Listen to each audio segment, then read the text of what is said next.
j'ai été très intéressé par ce que venait de dire Michel Vieux-Vorka, parce que, évidemment, sans s'être concerté, j'arrive extrêmement proche de des premières conclusions qu'il vient de livrer avec beaucoup de brio, et je vais essayer très modestement d'essayer d'y contribuer également. Je crois que, dans un premier temps, le cinéma et citoyenneté, la relation est un peu bizarre, parce que le cinéma, il n'a pas été fait pour ça. Le cinéma, c'est d'abord une technique, ensuite qui est devenu un art, et qui, par la suite, est devenu une industrie. Donc, finalement, que vient faire la citoyenneté là-dedans?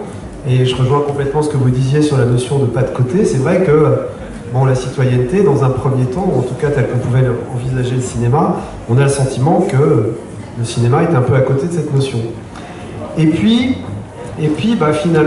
on se rend compte que les réalisateurs, les cinéastes sont eux aussi des citoyens comme tout le monde. Bon, l'exemple évident qui vient immédiatement en tête, que vous avez cité, c'est Chaplin. Et on voit bien, il y a un très très beau documentaire sur Chaplin qui a été réalisé par Yves Geland. On voit bien en effet que en quelques films, Chaplin a peut-être beaucoup plus fait pour la condition ouvrière que des décennies de congrès de certains syndicats ou certains partis politiques, mais je n'irai pas plus loin pour ne pas vous laisser croire que je prends parti d'un côté ou d'un autre. Mais, et puis, il n'y a pas eu que Chaplin.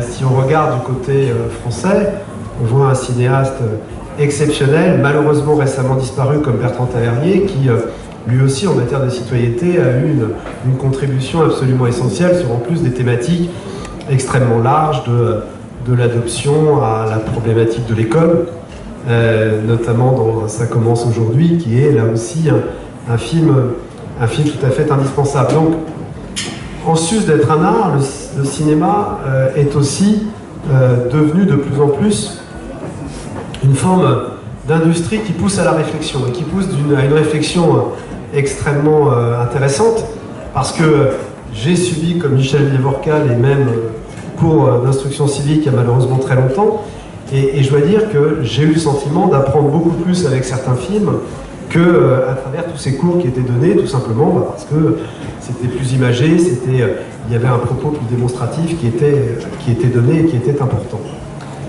Et puis, pour faire un autre pas de côté, je dirais qu'il est aussi important que le monde du cinéma comprenne qu'il n'est pas seul, et qu'il n'est pas uniquement dans un monde fait de merveilleux, d'artistiques, de très beaux acteurs, de très belles actrices qui montent les marches dans des tenues tout à fait affriolantes.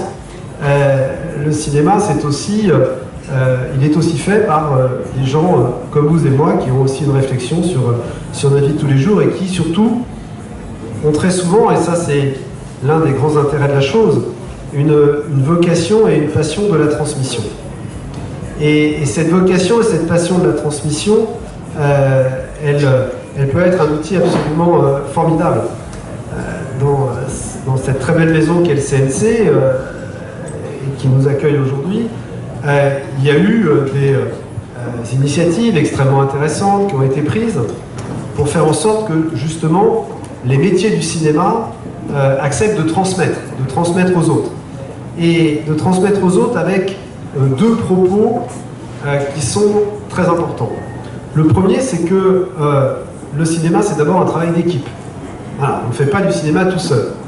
C'est un travail d'équipe, et c'est en plus une équipe formidablement diversifiée, qui va de l'électricien à l'habilleur ou habilleuse. Je fais très très attention à ne pas utiliser, à dire le technicien et l'habilleuse, et non pas la technicienne et l'habilleur. Bon, bref, vous m'avez compris.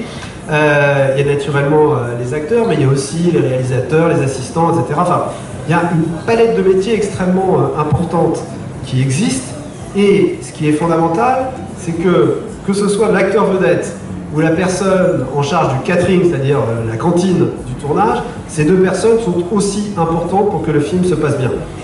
Et que, pour prendre cet exemple trivial, je vous promets qu'un mauvais catering, une mauvaise cantine sur un film, c'est un film qui ne marchera pas. Parce que ça va mettre tout le monde de mauvaise humeur, et il n'y aura pas une vraie volonté de travailler ensemble. Donc c'est un peu caricatural ce que je dis là, mais néanmoins, de bien comprendre que le cinéma, c'est d'abord un travail d'équipe, et dans lequel, si on veut vraiment faire un bon film, on a besoin que tout le monde, dans sa partie, qui lui est propre, soit le meilleur, ou en tout cas celui qui ait le plus envie de bien faire les choses, de bien faire son travail. Ça, c'est le premier point. Et puis le deuxième point, qui m'apparaît tout aussi important, c'est que quand on fait du cinéma, on se doit de veiller à ce que justement les films que l'on peut faire soient aussi des films qui vont permettre de transmettre un certain nombre de valeurs aux autres. Et tous les dispositifs qui sont mis en place autour de l'éducation au cinéma, alors la ville de Cannes est une ville exemplaire en la matière, et notamment en matière d'éducation artistique et culturelle, où tous les élèves de cette ville ont la chance de pouvoir bénéficier d'un accès à la culture, quelle que soit de la maternelle jusqu'à l'enseignement supérieur. Jean-Michel Béton, si j'ai bien compris ce que faisait le maire ici. Donc c'est vraiment quelque chose de très important de bien comprendre qu'à travers le cinéma, on peut aussi transmettre un certain nombre de valeurs et faire en sorte et de constituer de vrais citoyens.